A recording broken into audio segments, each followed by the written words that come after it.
Today's shir is Matzah Be'ilu Nishmas Bina Bas Chaya and Tzvi Ben Aaron Yitzchak.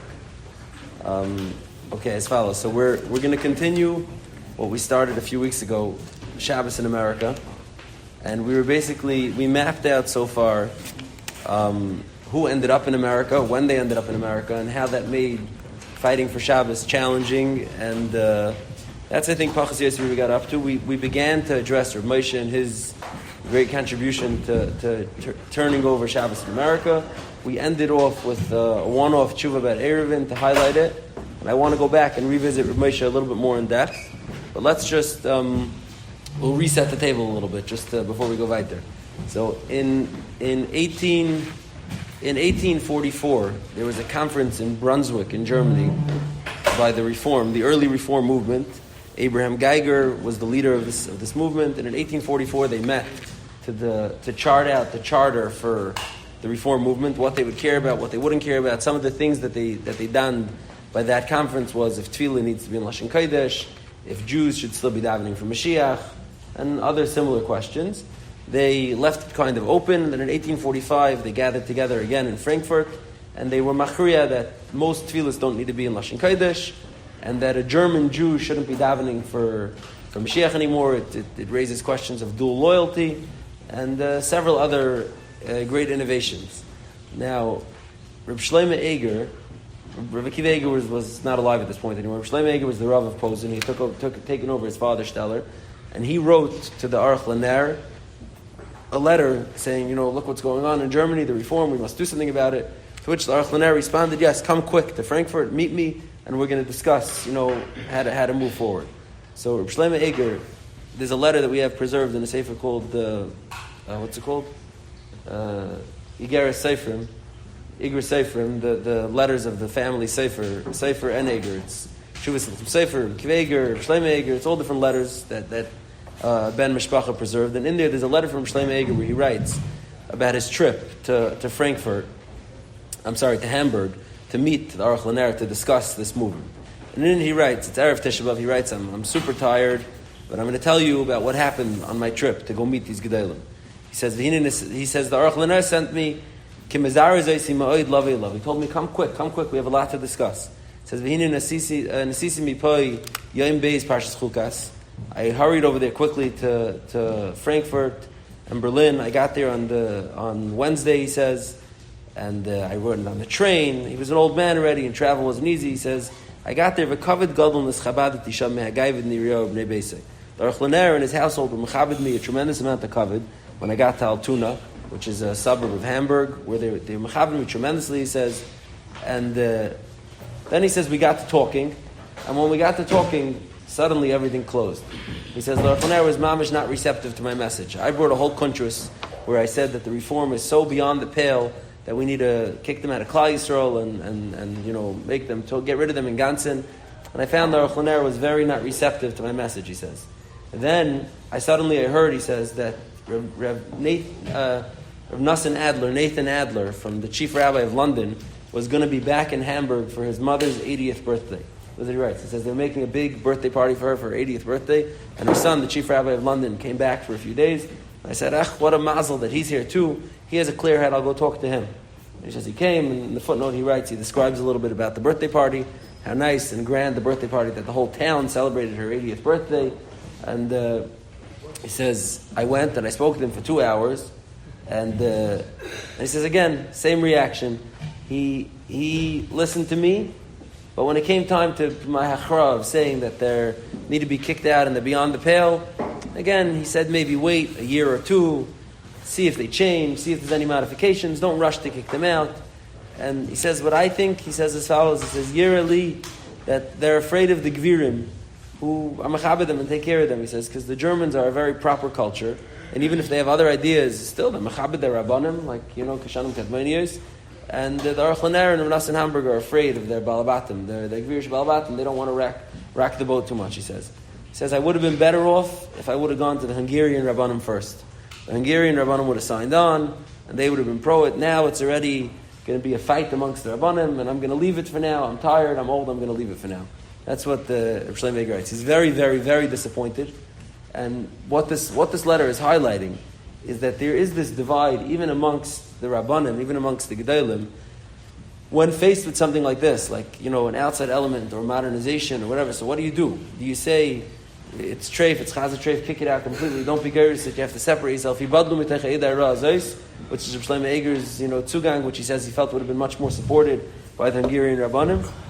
Or do you say, keep them in the community, we'll work with them a little, we'll try to modify, let's see if we can get them to change, which was more what the Aruch LaNer and Rav Nassan of Hamburg were suggesting. Now, fast forward 100 years, in the 1950s, this is where we left off. In the 1950s, as the conservative movement is taking root in the United States, and they're holding by being matter cars to drive to shul, and microphones in shul, and mixed seating in chedema, and their popularity is swelling, and the amount of kehilas that are conservative in America by far dwarfs the Orthodox kehillah, a very similar question arises. How do you proceed? You say, this is terrible, get rid of it, ignore it, throw it away?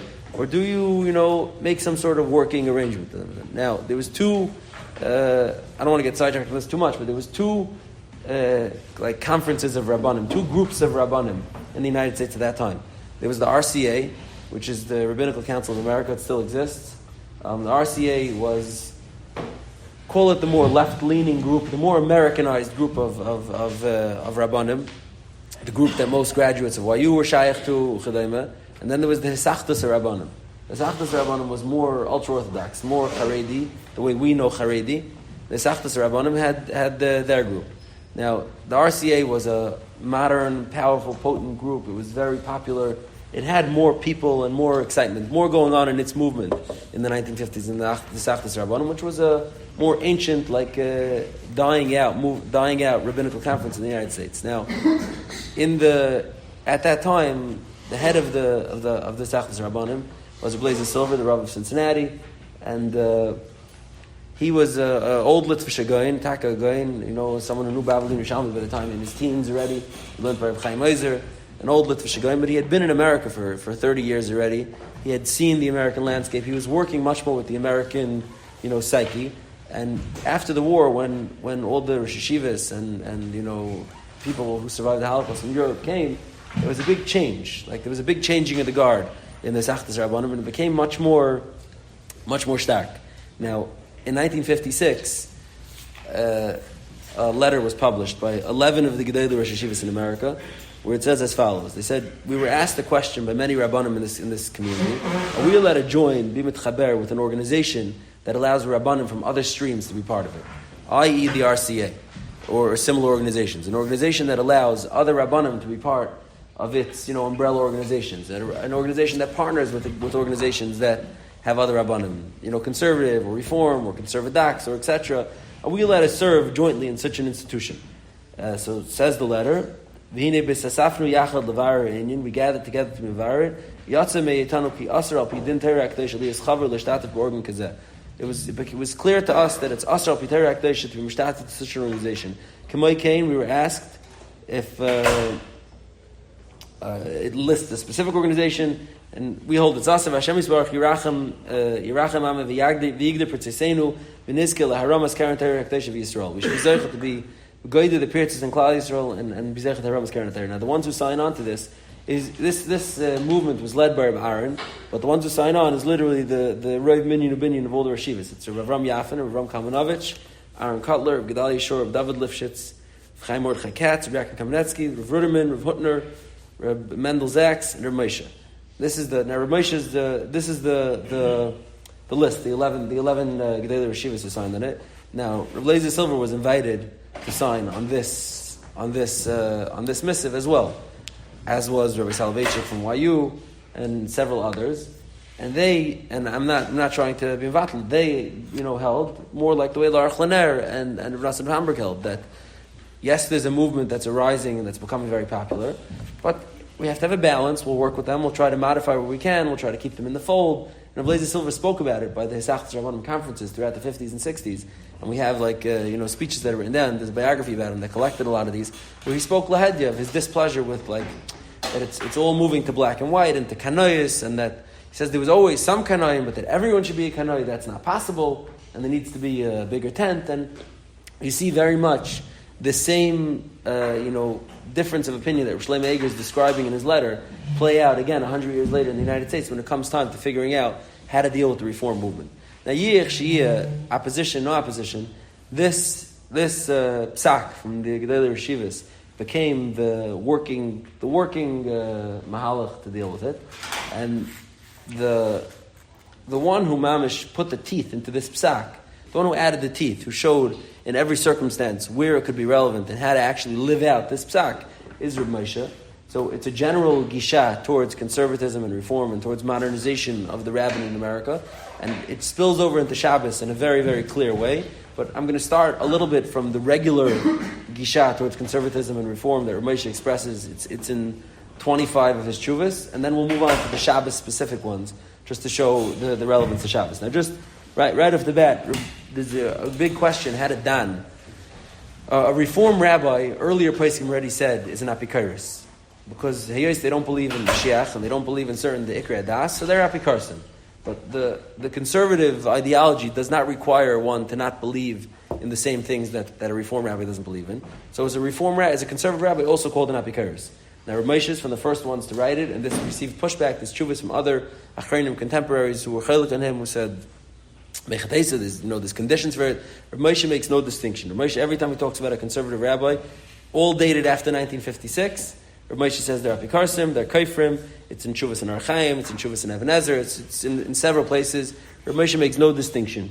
He says, harabbis, he says, harabbis, Reish, Aleph, Beis, Yod, Samach, he calls them always, harabbis, hem kaifrim, mamish, umurmrim, lahachas, mesisim, umadichim. It goes all the way. There are umurmrim, lahachas, there are mesisim, umadiach, there's no redeeming. He says, he continues in the Chuvah and Archaim, he says, me'etzem adin tzarech l'srachik b'chala efsher, me'ilu it's a long word in Hebrew, me'ilu ha-conservatives, Shem Gamkin Kaifrim, Baharbi Ikra Adas, Baharbi Mitzvah Satira, the Roiv rabbis Shalahem Mesyachs, Mesisim Umedichim Lekvira, Ulachil Shabbos, Loid Harbi Averis Chamuris, Vein Chilik B'neim, Ben Kol Minei Kaifrim, Veim Nasim Guru Meyom Liyom. Moshe says there's no distinction, they're the same as reform, they're the same as every Kaifer who's ever been, they're Mesisim Umedichim for Chil Shabbos, specifically like we know from their tshuva in the 1950s to be matter driving, etc. And Memela, They're mamish no shaykhs. Now, in regards to let's say, Reb Moshe wants to know, could you be mechabed a reform or conservative rabbi with a bracha under the chuppah? So he's not going to be beside the kedushin. I say the kedushin is no good. He's reform. He's conservative. No see the kedushin. Could you give him a bracha under the chuppah? Could you give him a kibbud? Could he do? I think like the Rav spoke yesterday. Could he do hag b'glila in shul? You're not going to give him a bracha that's likuvah. Could you do hag b'glila in shul? It says Reb Moshe, it's pashut to him that if you hear a bracha from a reform rabbi or a conservative rabbi, you're not yotzeh. V'alav limana mil'anas amein. You have to be careful not to answer amein because it's amein you say him after his bracha.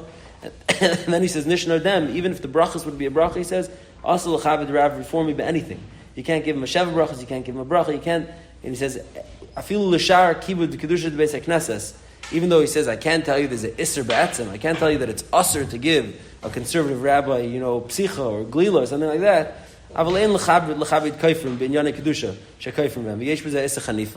issa that Moshe hangs it on, he says, it's an issa chanifa. Don't be mechabed rabbis who are kaifer and everything that you hold sacred with a psicha, a glila, even something that's not likuva, something you don't need to be moitzi acherim in.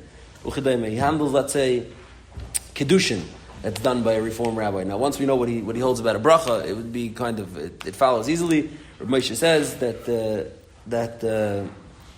a kedushin that they make, and this is a grace kula really, is batul u'mavatul ve'en tzarach get. The nafkamina is that someone who was married in a conservative kedushin, there's many shahs like this, Rabbi Greenblatt used to talk about it, someone who's married in a conservative or reformed kedushin and then later separates without a divorce and goes on to have children with another husband or etc., those children wouldn't be called mamzerim because the kedushin Rishayim were nothing. And Ramesh held like this ladina. Ramesh passed like this many times. I mean, this is all part of his building out the teeth of this psak that conservative is mamish kaifrim, mamish not part of our. Obviously, Moshe says in Chuvas in Ebenezer that gerus that's done by a conservative rabbi, says Moshe, it's mizoyif mitayche. The Kabbalah mitzvahs is mizoyif mitayche. You don't even believe in the mitzvahs. How could you be makabel mitzvahs with someone else? You don't even believe in all the mitzvahs. It's mizoyif mitayche. He says they don't. Ein yoidim dine gerus aleph. V'gamenim zehirim lekayim kedin. Afim yoidim. They don't care to keep it if they know it. And the Kabbalah's mitzvahs is nothing because where do you have a Kabbalah's mitzvah? Someone who doesn't keep mitzvahs. He handles using one of their mikvayos for gerus. For an Orthodox Rav who lives in some far-flung town where there is no Orthodox mikvah, but he wants to megayir someone, could he be toivel his ger candidate in a conservative mikvah? Says Ramesha, no, can't use a conservative mikvah. It's not a kosher mikvah. It continues. Ramesha doesn't allow Orthodox shul to rent space in a conservative shul to daven in. To rent space in a basement or a simcha hall, not allowed. Can't even rent space over there. Rav Moshe doesn't allow people to take a job, to be a janitor in a conservative shul, not only a rav or a sheikhet, which Rav Moshe has tshuvas about specifically, which we'll get to. Even to be a janitor in a conservative shul, Rav Moshe says is not allowed. So Rav Moshe really adds the teeth to this psak. This called Kaira from 1956. Rav Moshe really adds the teeth to this psak, that conservative is to be looked at, mamish like reform is to be looked at as mamish like a different stream. Reb Aaron, in a speech that he gave, a few years later, I saw in the Hapardes, Reb Aaron writes, says that there's a big toyus that people think. People think that just like there's Sfaradim and Ashkenazim, there's conservative and Orthodox. He says there's two streams. Okay, this one does this one does that. There's different. Reb Aaron says, Chas v'shalom, there's no two streams. There's one stream of Yiddishkeit that can be broken into many streams, like Sfaradim, Ashkenazim, Yemenites, etc. But conservatism, that's not part of Yiddishkeit, which is again like Rav Moshe's, like this psak from 1956. Reb Aaron is reiterating, but Rav Moshe adds 15 psakim halacha l'maisa that have to do with this ideology, and each one of them has chalkim on it. Meaning, for the most part, Rav Moshe, the people who like to attack, the psakim were attacking the kulis, like the Manal Igris and some of the Satmar Chuvas and whatever, are always trying to paint Rav Moshe as the Mekel and attacking the Kulis. These are all, kemat all of them are Chumras, and you still have plenty of Rabbanim, I have a sefer at home called Psichas HaIgris, which is a more respectful attempt at being a Manal Igris, if that's possible, and in it he collects all the different, later literature on different Psakim Rav Moshe. And I did a quick look through. It's 20 chuvas. I couldn't look at each one, but a quick browse. Every one of these chuvas has several meshivim afterwards, who are chaylik, and say how could you, mechatesa, azevai, thing, etc. So these were chedushim in their time to look at the conservative movement, with such an extreme gisha that Moshe was looking at it. Now let's move on to some of how it's negayah to Shabbos, and really what we're supposed to be talking about. So the most famous one that I think everyone knows is about the Shabbos clock that Rav Moshe talks about. Now, just be'ofen hakdama, the Maram Shik, many years before Rav Moshe talks about a Shabbos clock, wrote a tshuva to the Shaila Meshiv, to the Gedolei Achronim, discussing the Shaila about a Shabbos clock, and we have both of their letters back and forth. They're not very long. They bring that there's a rekeach that would indicate that it should be aser, but otherwise they think it should be mutter, and the whole tshuva is about a page and a half between the two of them, where the Maram Shik and the Shaila Meshiv, both, neither one of them, Grace Mekilim, both mainstream Gedolei Achronim, Gedolei Apaiskim, are Mekel and say that the Shabbos clock is not a problem. And the Shaila Meshiv, Afilu addresses, he says, Af Pisha Dar Parutz, and there's Makam Fachumra, but I can't be Moisif, Ein Lana L'Hoisiv Gzeres Al Gzeres Chachamenu. If Chazal didn't make such a Gzera, we don't have to be Moisif Gzera on top of Chazal's Gzeres. This is what the Shaila Meshiv says. Now, Rav Moshe, this tshuva is dated in 1977, but Rav Moshe held like this earlier. He certainly held like this earlier. We have psakim, like verbal psakim earlier. Rav Moshe writes, Hine b'dvar shal yidei chashmal, efshar yidei meir shoyes hanashal kach, sheyamidenu me'erev Shabbos. You could set up a Shabbos clock on Erev Shabbos, ba'oifen sheyaschel levashal l'machal, that it could start cooking tomorrow. He says, Hine, lefi aniyas daiti, pashut she'asur lahat davar zeh. You can't be matter in such a thing. The harei yidei meir shoyes kazeh, listen to his svara. Because through such an instrument of a Shabbos clock, he says, you could have every factory and every malach and every job running on Shabbos, just like it was before Shabbos. There is no bigger zilzul for Shabbos than creating a workaround that could allow you to have whatever factories you want and whatever operations you want to have operational on Shabbos. It says, just like Chazal asar amir la'akum because of this svara, v'gam. This is a Grace Chiddush, and this is addressing the Shaila Meshiv's point, which Moshe does not address, out loud. Moshe doesn't quote the Shaila Meshiv Maram Shik, but addressing the Shaila Meshiv's point, he says, "V'gam ulai hu memela b'chlal esezeh yachol liot that is b'chlal masayim mana kol za'achnes." When Chazal made Gzeir Amir La'akum, they included Shabbos clocks because it's the same zilzul of Shabbos. It's the fact that business as usual can't continue.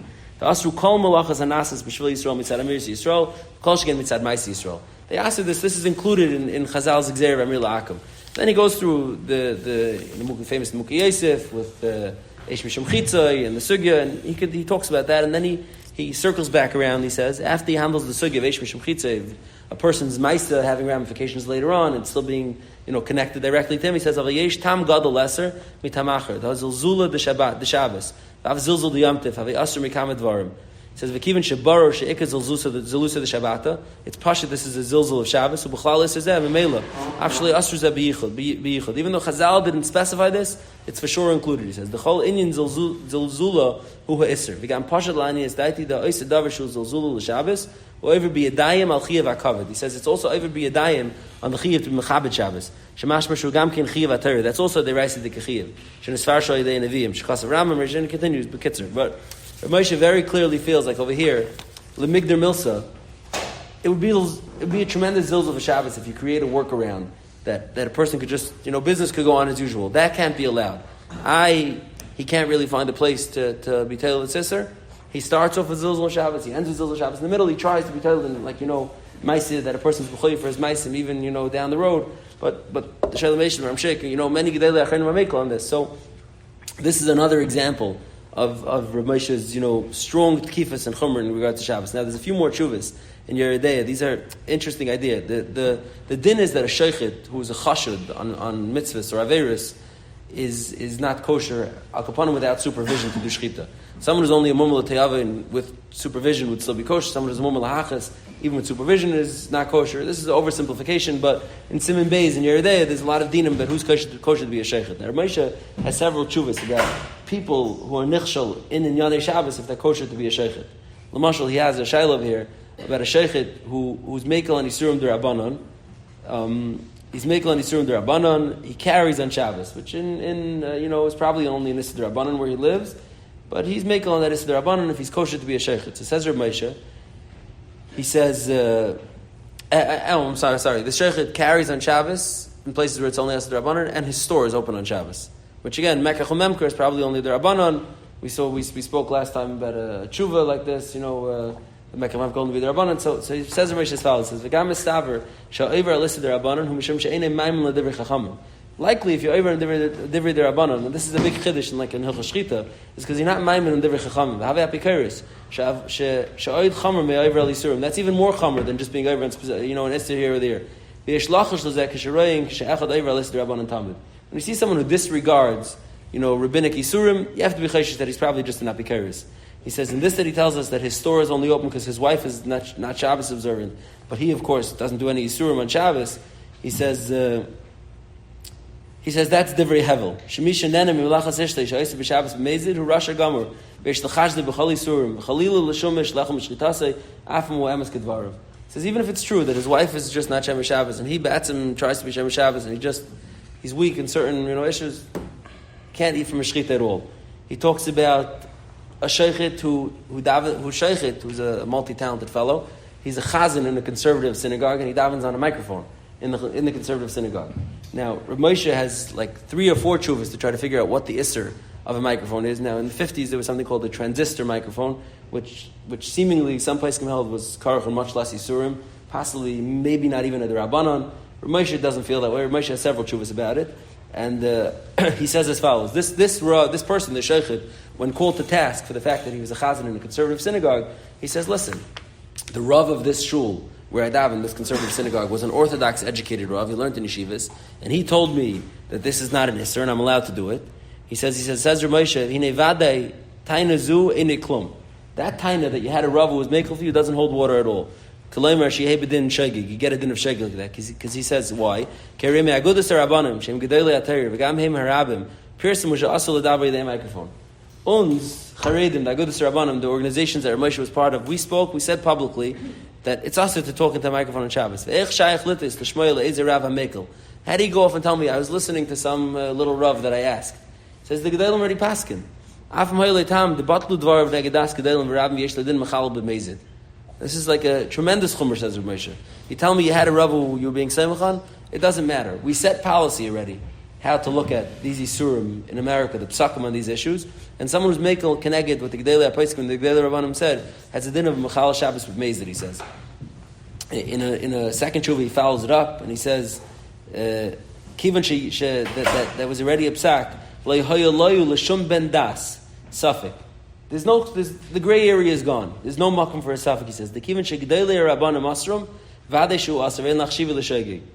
There's no makom to say that a guy who wants to hang his hat on a psak that he heard, he and a hair, once a gedela paskin keneged, that there's a makom to say he's a shegi. He says it's gepaskin, it's settled law.